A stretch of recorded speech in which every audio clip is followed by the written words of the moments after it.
amukulikeyo mu kivvulu kya Lydia Jazmine twetwakulabako ekivvulu kyali successful. Congrats Lydia.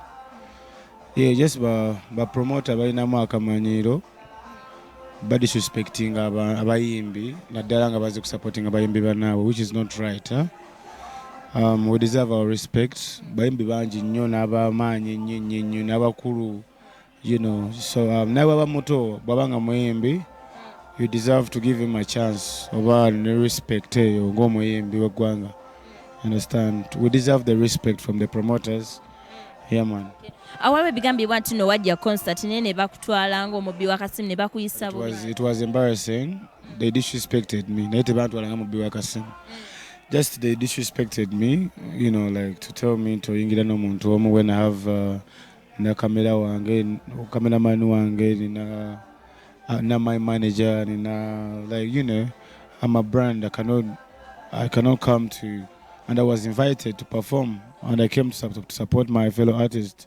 So it wasn't good, you know. Abantu baleta issues awezomunda mu businesses abantu. It's not really good. Otukira okwo disrespecting Eddie Kenzo katate grenade. This really has to stop. You understand? Tetukyakola fujjo kuba tetuliyagala. Tetwagala bakolako fujjo boli batukolako kubanga ojjango li peaceful noyogera nabo and they treat you so bad. It's really, really bad. Batwagala ndoza balina ke tubatwagalamu ke tutabawa. Stegera naye the chance abatukume to respect kuba we in the same business.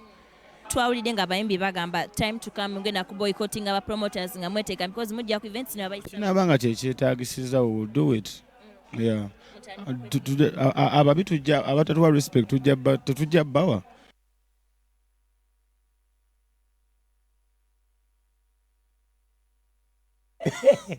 Usikozeo. Amambuluga gakwata eno wansi.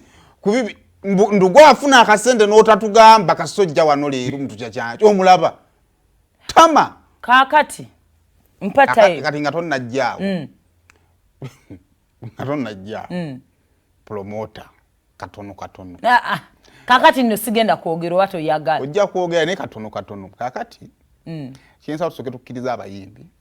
Timuyimbi munamwe bwakola concert mwenanga muli wamu ne Jazmine nga mutadde because sina background sina track ya Jazmine mebega kushoza abachi zabanne.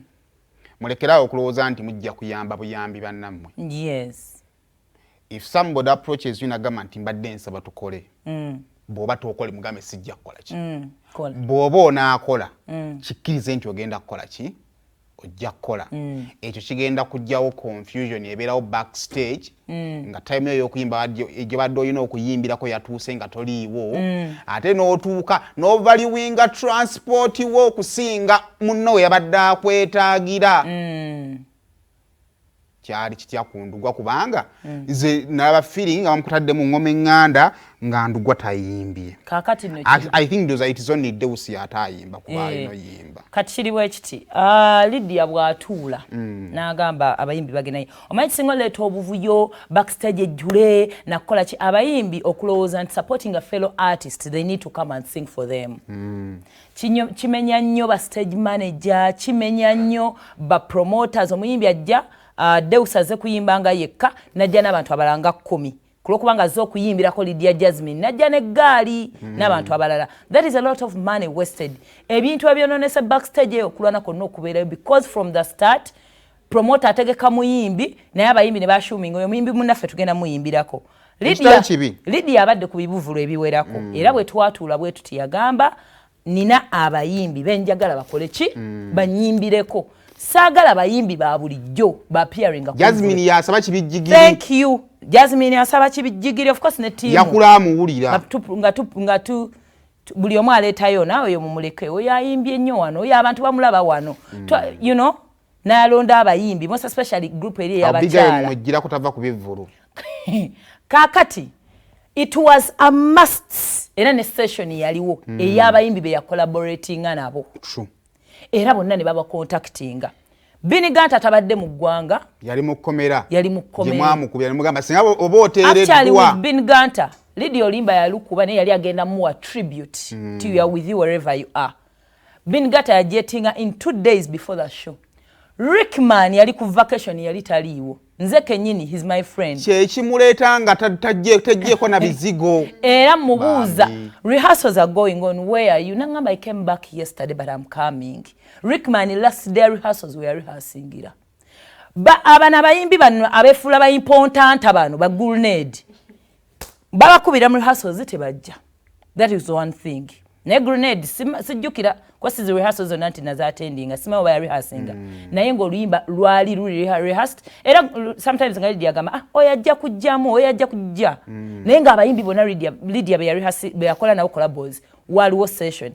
Grenade yandiyogedde amazima. Olunaku ku show ennyini yajja letinga Lydia amazo yimba oluyimba. Kwate twayina budde. Session y'aba collabos weggwa ebe ewedde. Eyaba Sydney we yaggwa yali ewedde. Era Red Band eyaba Sydney eyaba Pia Pounds. Eyaba Sydney.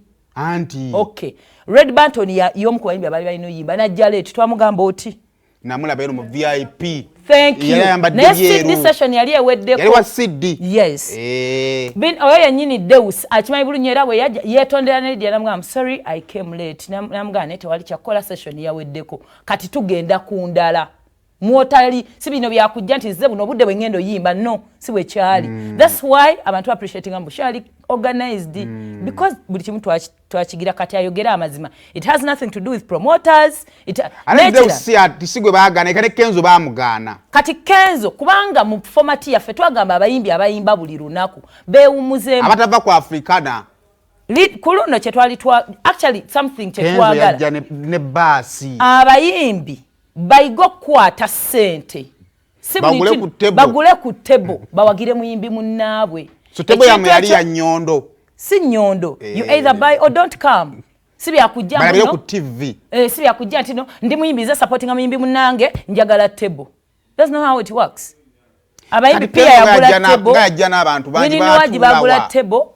Kenzo yagula tebo.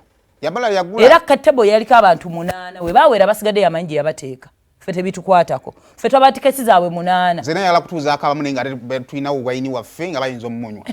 So we batena bete binawe bitukwatirako. Waliwo Crysto Panda kyagamba abayimbi simanya ba promoter mugoba you're not that important. Bwema muyimbi mwagala muwagira. Gula yo table ne bayimbi banno mujje muyimbi muwagire. Sometimes they need more than you coming on stage. It is something we want to build. Musoke mwewagire. Nanyini mfu yakwate ewawunya. Lydia yaguze tebo muguni ya King Saha yagula. Avoid sin hanga agula tables. Ne Spice Dana yema kwatu abakola ekintu ekyo. Spice agula. Agula tables abayimbi. Abayimbi yetaaga sente. Ateke mu kivvulu kye. Sasa kujja kujuza backstage mu mujja kuyimba. Muyimbi ayina ennyimba ze. That's why people complain. Banango muyimbi tatuyimbidde kimala. Kulokubanga bano kamuyimbireko basukka obungi. Abamutammanyi na kuyimba mututama butami. Kai Crysto complaininga kiddala. Crysto Panda bamugano yimba. Ya ko nabadde ndaba ka clip nga naye complaininga. Taina limba na Jazmine. Taina. Akati waliwo omuntu nga wabazze. Abayimbi mulekera okuloza nti muli important. Kati ekivulu kya Lydia tekyagwa tekyanyuma abantu balaba ku Chelsea na Lubega. Balaba ku Sophie Nantongo. Mary Butter abakazi bakubendonga abo. That was the most amazing part of the show. Okitegere. Nade basinga okwagala kibijjigiri. Ne kibijjigiri. Omanyi kati jjuka Lydia alina mu basire. Go alonda kibijjigiri.